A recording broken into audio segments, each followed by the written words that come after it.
하나님은 친절하시지만 단호하게 심판하십니다.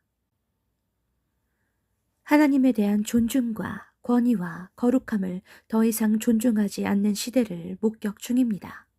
사회 전반에 걸쳐 불쾌감을 준다는 이유로 복음은 불법화되고 점점 변두리로 밀려나고 있습니다. 악한 어둠과 거짓을 받아들이며 심판을 재촉하는 도덕적 부패의 징후는 이 시대의 광범위한 광경입니다. 마지막 7년은 하나님의 심판이며 어린 양의 심판입니다. 인간들은 창조주와 구원의 하나님께 반역하고 멀리 떨어져 나갔습니다. 7년의 심판이 올 것이고 비참하고 끔찍한 7년이 시작되기 전에 수많은 경고와 징조들을 보내셨습니다. 그날이 시작되면 무신론자들마저 통곡할 것인데 그들도 어느 정도는 들은 것이 있었고 그것이 막상 성취될 때 두려움과 공포를 느낄 것입니다.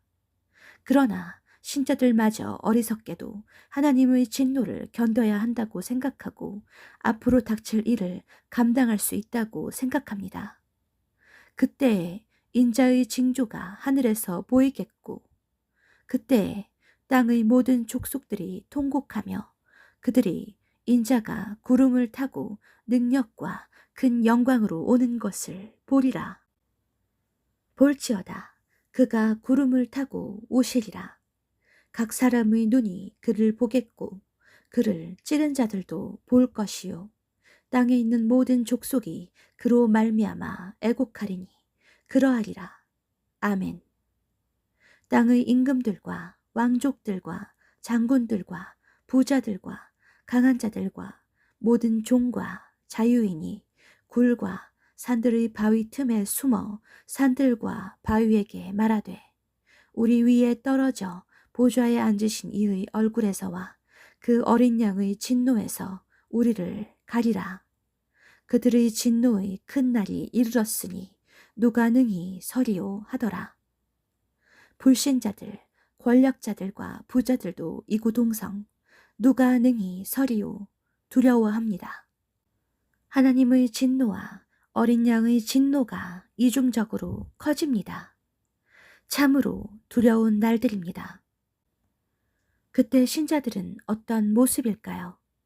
인자가 올 때에 휴거 신앙에 무관심했던 신자들이 휴거가 일어날 때 어떤 상태일까요?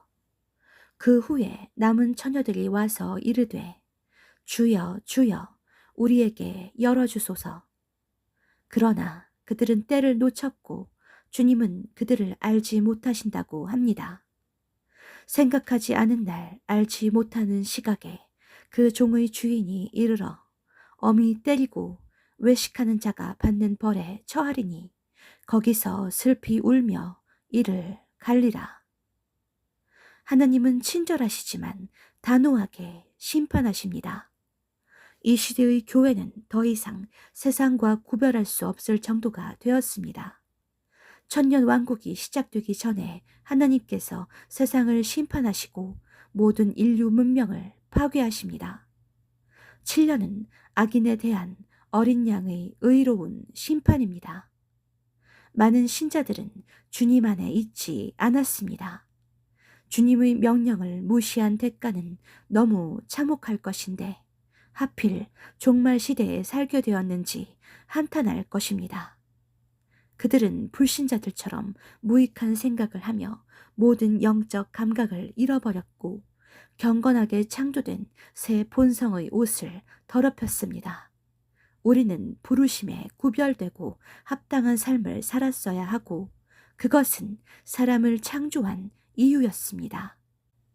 더구나 주님은 깨어 준비하라는 명령으로 마지막 때에 그들이 준비되어야 한다는 말씀을 강조하셨습니다. 그러나 마지막 시대의 교회는 주님의 지시를 거절하고 말았습니다. 7년 동안 도망 다녀야 합니다. 두 가지 생존 요소는 안전한 벙커와 7년의 식량입니다. 4인 기준으로 1년에 쌀 20kg 3개가 필요하다면 21개를 정미소나 마트에서 신속하게 구입해야 하겠지만 시장에서는 순식간에 사라질 것입니다. 전반기에는 아파트에서도 지낼 수 있지만 후반기에는 체포하러 올 텐데 어디로 도망가야 할까요? 전쟁과 전염병과 초자연적인 재앙은 피할 수 있을까요? 그러나 대단한 벙커를 미리 준비한 부자들도 통곡하는 마당에 누가 살아남을 수 있겠습니까?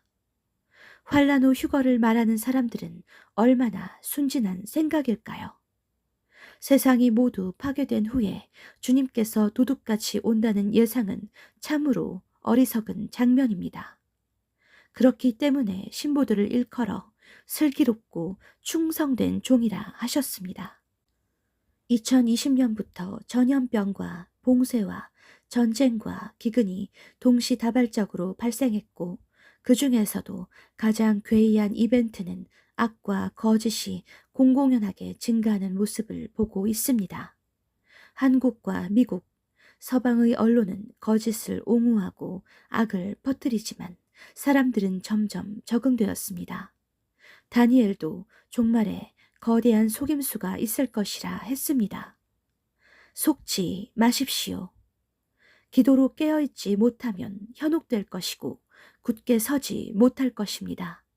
어느 순간이라도 장전된 일촉즉발이 연쇄 폭발을 일으킬 준비가 되어 있습니다. 멸망이 오는데 대비하지 못한 사람들이 다수입니다.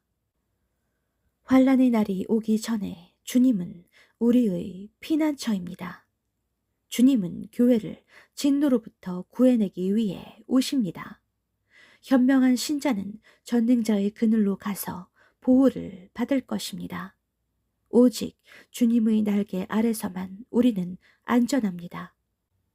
전능자의 그늘 아래로 피하십시오. 주님은 거처를 준비하셨고 하나님께서는 거룩한 신부의 성을 예비하셨습니다.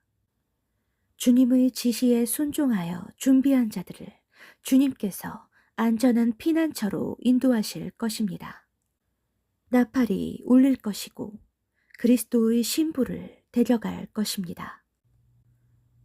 우리는 그날이 오기 전에 회개로 두루마기를 씻어내고 어린 양의 피로 정결한 자기 옷을 보존시켜야 할 의무가 있습니다. 악인들에게 평안함이 있고 의인들이 고난을 받을지라도 휴거의 문은 열릴 것입니다. 의롭게 살려는 사람 치고 삶이 형통한 사람은 별로 없고 탄식 소리는 높을지 모르지만 인내의 말씀을 지켜야 합니다. 땅에서도 평안하고 천국에서도 큰 보상을 받는 것은 천국의 원리가 아닙니다. 그러므로 혹여나 지금 힘겨운 삶으로 고통스러운 상황에 있다고 하더라도 영원한 소망을 품고 이겨내기를 바랍니다. 세상이 극도의 악한 세상으로 활짝 열리고 전례 없는 무법으로 변할 것입니다. 불바다가 되기 전에 휴거 방주에 승선해야 합니다. 완전하게 파괴될 세상을 사랑하지도 보고 그것들을 만지지도 마십시오. 주님만 피난처로 의지하면 우리를 붙잡아 주시고 보호하실 것입니다. 영광 가운데 다시 오실 주님을 맞이할 준비를 하십시오. 마라나타,